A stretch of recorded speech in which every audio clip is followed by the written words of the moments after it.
Donald Trump's meandering, rambling press conference from Mar-A-Lago today got instantly fact-checked by Kamala Harris's team. I want to read you what I think is the sign of the vitality of the campaign itself. And viewers on this network were treated to an uninterrupted, I don't know how long it actually went, viewing of Trump's press conference. So I'm going to give you the uninterrupted fact check from the Harris-Walz campaign. This is what they released as it ended. Donald Trump took a break from taking a break to put on some pants and host a press conference slashed out public meltdown. It goes on. We have a lot to say about it. Here are some initial thoughts with more to come. He hasn't campaigned all week. He isn't going to a single swing state this week, but he sure is mad at Kamala Harris and Tim Walz that they're getting big crowds across the battlegrounds. The facts were hard to track and harder to find in Donald Trump's Mar-A-Lago meltdown this afternoon. He lied. He attacked the media. He made excuses for why he's off the campaign trail. We're here to help because his staff clearly isn't. But first, an important reminder on the question Donald didn't answer. How will he vote on the Florida abortion referendum? He's been ducking this question since April.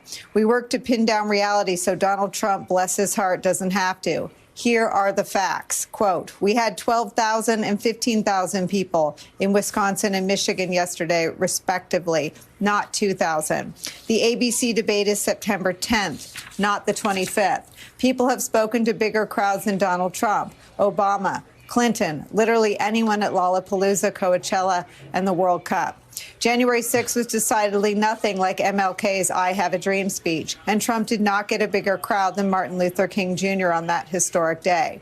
There was famously not a peaceful transfer of power after the 2020 election, which Donald Trump fought to overturn, famously. 5 police officers died because of January 6th. Donald Trump said he was off the trail this week because of the Democratic convention. The convention is not happening this week. Trump said they have commercials at a level no one else does. He's being drastically outspent on the airwaves. Governor Josh Shapiro is actually a great guy. Project 2025 author Tom Homan, the father of Trump's cruel child separation policy, is not a person to praise. Jewish people should not have their head examined for not supporting him. That's actually anti-Semitic. Trump said he's not complaining. He is, in fact, very much complaining. It goes on and on. It is the fact check America's been waiting for 9 years. This campaign, David Jelly, getting this out the door within moments of the press conference ending. The Harris campaign is firing on all cylinders, and the Trump campaign is in free fall. Now, I can't believe MSNBC actually aired his entire press conference uninterrupted. I mean, what are you guys even doing? There were a couple lines there that really stood out. The first one, that Donald Trump took the time today to put pants on and talk to the media. Oh, Donald Trump, you old delusional man.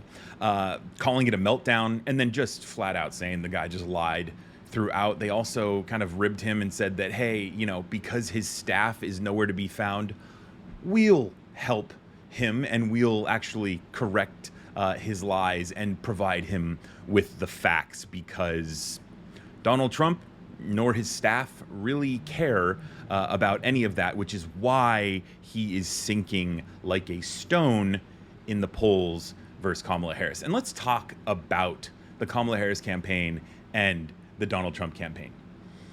Donald Trump, dawdling Donald Trump, moving so slowly, saying the same bullshit that he's been saying for years, the same lies, the same talking points. The man cannot evolve. Instead, he just stands up there, just kind of meandering from topic to topic, as opposed to Kamala Harris, who is vibrant and energetic and very quick to respond to all of Donald Trump's lies. So you've got dawdling Donald versus hurtling Harris. And it's very clear what the American people want. It's very clear that they want the agile president, as opposed to the old man who just stands up there and gripes about random topics that he always gripes about. Now, I think Donald Trump's press conference today revealed a growing divide among the GOP and Republican bigwigs and the billionaire, millionaire donors, the big influencers who are behind the scenes and who support Donald Trump. Now, just a month ago, he was leading in the polls, and it was him versus Biden. It was a race that he could potentially pull off. And now versus Kamala, because he's dawdling Donald, he can't evolve, and he is too lazy and too dumb to create a new strategy against Kamala. And so I think he's being scolded by these GOP bigwigs. And I think that's what we saw today, because Donald Trump looked like a child who had been told by his parents that he was going to get up there and that he was going to have to remain focused and poised and deliver a strong performance. And of course, like what Donald Trump does is it just erupted into a dumpster fire. And he was unpoised and unfocused. Everything that I think GOP donors don't want him to be, because he then reveals all of the insecurities and the fact that he is kind of, that Kamala Harris's surge is getting to him. And I think the perfect example of that was him talking about his crowd size. And they were there to complain, not through me. They were there to complain about an election. And, it's very interesting. The biggest crowd I've ever spoken to, and I said peacefully and patriotically, which nobody wants to say, but I said peacefully and patriotically. The biggest crowd I've ever spoken to, and you've seen, Maggie, I was at the mall. I was at the Washington Monument. I was at the whole thing. I had crowds. I don't know who's ever had a bigger crowd than I have, but I had it many times. The biggest crowd I've ever spoken before was that day. And I'll tell you, it's very hard to find a picture of that crowd. You see the picture of a small number of people relatively going to the Capitol, but you never see the picture of the crowd. The biggest crowd I've ever spoken. I've spoken to the biggest crowds. Nobody's spoken to crowds bigger than me. If you look at Martin Luther King, when he did his speech, his great speech, and you look at ours, same real estate, same everything, same number of people, if not, we had more.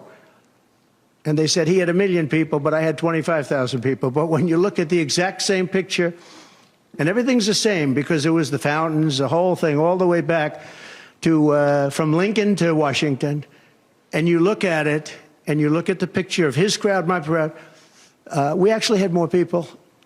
They said I had 25,000, and he had 1 million people, and I'm okay with it because I liked Dr. Martin Luther King. Donald comes off as this resentful, delusional liar, and that person, compared to Kamala Harris, is one of the reasons why Kamala is raising so much money.